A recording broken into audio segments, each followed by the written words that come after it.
परळ तालुक्यातील बिबट्यांची संख्या कमी करावी यासाठी जुन्नरचे माजी आमदार शरददादा सोनवणे हे गेले 4 दिवसांपासून उपोषण करत आहेत।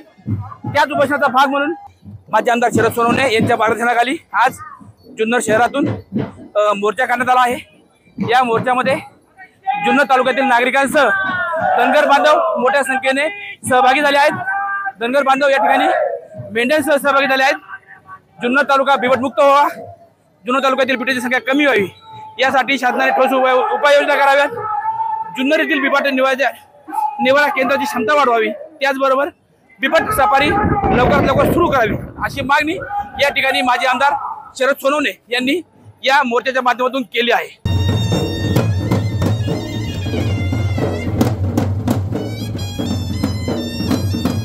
उत्तर पुणे जिल्ह्यामध्ये बिबट्यांची संख्या लक्षणीयरीत्या वाढली आहे। त्याचबरोबर या ठिकाणी बिबट्या व मानव यांच्यात मोठा संघर्ष पाहायला मिळत आहे।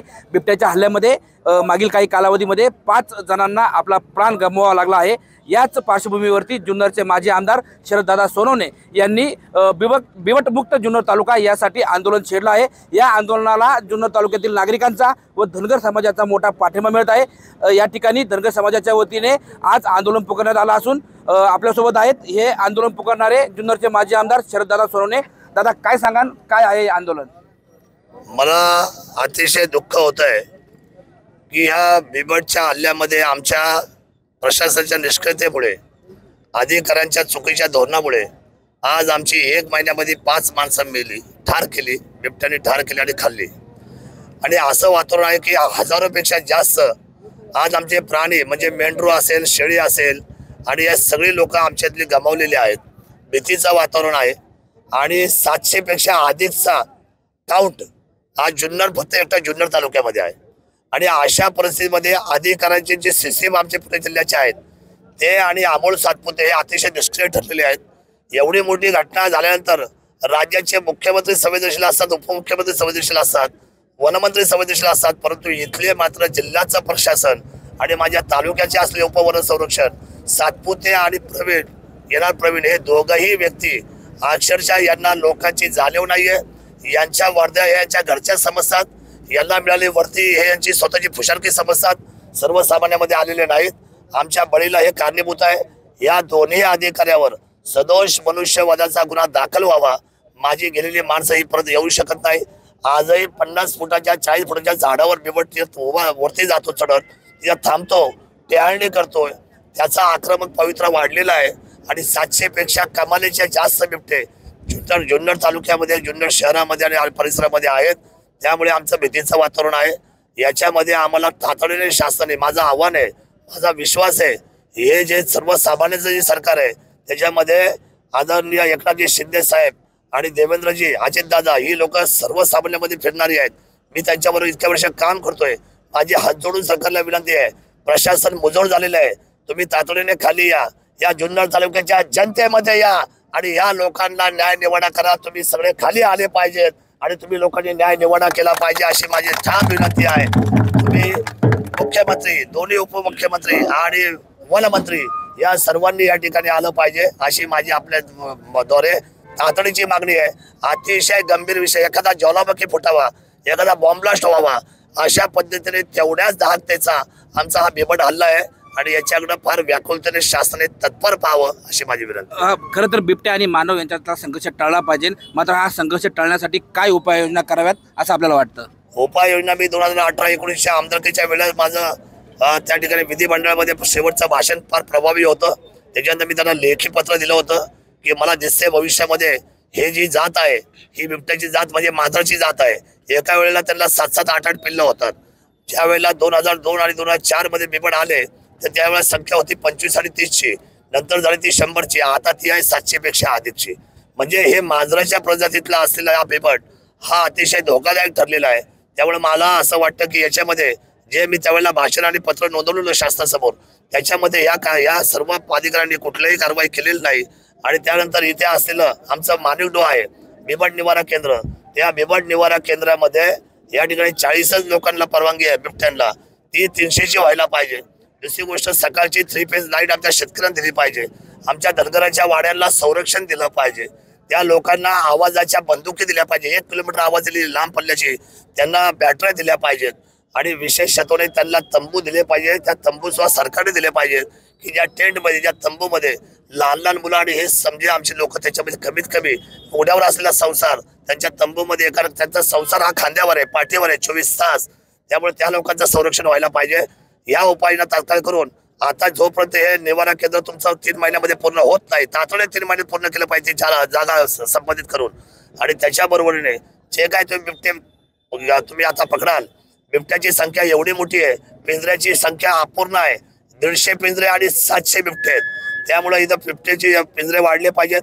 त्यांना धरपकड करून त्यांना लांब अमरावती, चंद्रपूर, भंडारा, गोंदिया किंवा मध्य प्रदेशमधलं गीर, राजस्थान इथं मोठमोठ्या अभयारण्यामध्ये यांना तात्काळ पाठवलं पाहिजे. कारण ही लोक इथंच पकडतात आणि इथंच भीमाशंकर आणि माळशेच्या घाटात सोडतात.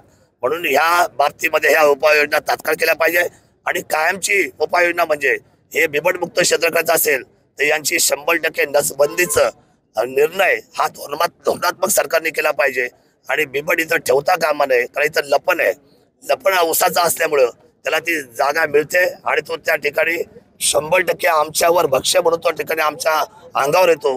म्हणून हे तात्काळ उपाययोजना सरकारने केल्या पाहिजे अशी आम्हाला शासनाकडे मागणी आहे. खरं तर तुम्ही मागणी केली आहे की जे मायडोचं बिबट निवारा केंद्र आहे त्याचं विस्तारीकरण झालं पाहिजे. हे विस्तारीकरण मंजूर झालंय, मात्र या ठिकाणी पूर्वीचे 40 व नवीन 60 अशी फक्त 100च बिबट्यांची तिथं क्षमता असणार आहे.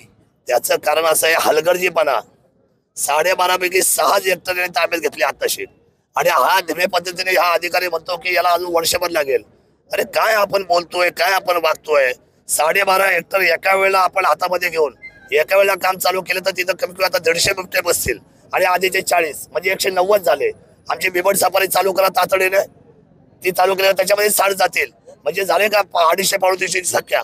उरलेल्या उसला आणि अमरावती, गोंदिया, चंद्रपूर कुठल्याही अभयारण्यांना फेकून द्या ना तुम्ही. कारण तुम्हाला जर सगळं कामच करायचंय तर जरा पॉझिटिव्हिटी अधिकाऱ्यांच्या अंगामध्ये असली पाहिजे ना. प्रशासन अतिशय धीम आहे, घाणेरड्या पद्धतीने काम करतंय, शिवाय मुजोड झालेला आहे. एवढ्या म्हातारे माणसाने फोन केला, कोणी चर्चा करायला फोन केला की बाबा साहेब असाच आम्ही बिबट्या पाहिलेला आहे. अशा वेळेला ते लोक अतिशय त्यांना उद्धट उत्तर देतात माझ्या मायबाप शेतकऱ्यांना, माझ्या धनगर समाजाला. त्यामुळे माझी विनंती आहे, शेतकऱ्यांवर जबाब विचारता जे खोटे गुन्हे दाखल केलेत ते खोटे गुन्हे तात्काळ सरकारने मागे घ्यावेत. आणि या दोन्हीही असलेल्या CCF आणि असलेल्या खालचे असलेले उपवन संरक्षक सातपुते आणि प्रवीण या दोघांवर सुद्धा सदोष मनुष्यवधाचा गुन्हा दाखल व्हावा. त्याशिवाय मी आता 4 दिवस झाले अन्न खाल्लेलं नाही.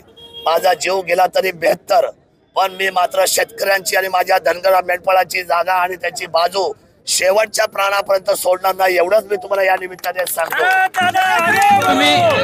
तुम्ही खरं तर सांगितलंय की सरकार संवेदनशील आहे. जर सरकार संवेदनशील आहे तर राज्य सरकारने अजूनही बिबट्या नसबंदीचा प्रस्ताव केंद्र सरकारला पाठवलेला नाही असा आरोप होतोय. अधिकारी निष्क्रिय आहेत. अधिकाऱ्यांची एक चैन आहे.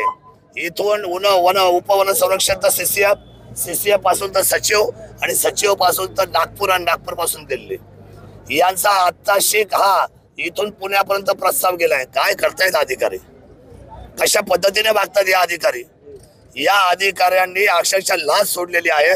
आणि यांनी आमच्या सरकार म्हणजे एकनाथ शिंदे साहेब आणि या सरकारचं सुद्धा नाव खराब करायचं काम चालू केलेलं आहे. त्यामुळे माझी मायबाप सरकारला विनंती आहे, आमचे लक्ष तुमच्यावर लागून आहे. तातडीने आपण संवेदनशील बाजू म्हणून खाली यावं आणि आमचा न्याय निवाडा करावा. आम्हाला याच्यातून बिबटमुक्त करावं आणि या सरकार आमच्या शेतकऱ्यांचे गुन्हे मागे घ्यावेत अशी माझी विनंती आहे. खरं तर तुम्ही सत्ताधारी पक्षाचे घटक आहात व तुम्ही ते आरोप केलाय की सरकार संवेदनशील आहे मात्र प्रशासन ढिम्म आहे. या सरकारचा प्रशासनावरती वचक नाही असं तुम्हाला म्हणायचंय का? बघा, विषय असा आहे, एवढ्या वरच्या लेवलच्या सरकारला खाली काढण्यासाठी इथल्या जो लोकप्रतिनिधी आहे यांनी वास्तविक त्या ठिकाणी अग्रेसर राहायला पाहिजे. यांनी वारंवार ते दुवा आहेत, जनता आणि सरकारचे ते दुवा आहेत, ते आमच्या घटक पक्षावर काम करतात. त्यांनी वास्तविक ही बाजू फार जबाबदारी इथून मागच्या 2 वर्षामध्ये जबाबदारी मांडली असती तर मला असं वाटतं की मग ह्या अधिकाऱ्यांची त्या ठिकाणी एवढी त्या ठिकाणची एवढी त्याची मस्ती वाढली नसती. ह्या मस्ती वाढवायला कारणीभूत ज्या असतात त्या सगळ्या मंडळींनी याच्यामध्ये धडा घेतला पाहिजे की आपली माणसं मरतायत आणि मरणाऱ्या माणसाचं पाप हे तुमच्या सगळ्यांच्या डोक्यावर, हे मात्र कोणी विसरायचं नाही. इथले विद्यमान आमदार ही समस्या सोडवण्यात अपयशी ठरलेत असं तुम्ही थेट आरोप करताय. त्यांनी स्वतः मान्य केलंय मीडिया समोर, माझ्याकडे पुरावे आहेत, त्यांनी मान्य केलंय की ह्या अधिकाऱ्यांनी मला न विचारता गुन्हे दाखल केले. या अधिकाऱ्यांनी ह्या 3 वर्षामध्ये एकही असलेल्या ग्रामपंचायतच्या वन समितीची बैठक घेतली नाही. यांनी जी आमची समजा जी फिरती टीम आहे वन संरक्षणाची, ज्यांना अधिकार त्यांनी प्राप्त करून दिले त्या सगळ्यांच्या कधी बैठक घेतल्या नाहीत. यांनी जनजागृती केली नाही. त्यामुळे मी स्वतः नाराजी व्यक्त करतो, त्यांच्या निलंबनाची मागणी करतो. असं विद्यमान आमदारांनी ह्या असलेल्या संपूर्ण इलेक्ट्रॉनिक मीडिया समोर जाहीर बोललेलं आहे.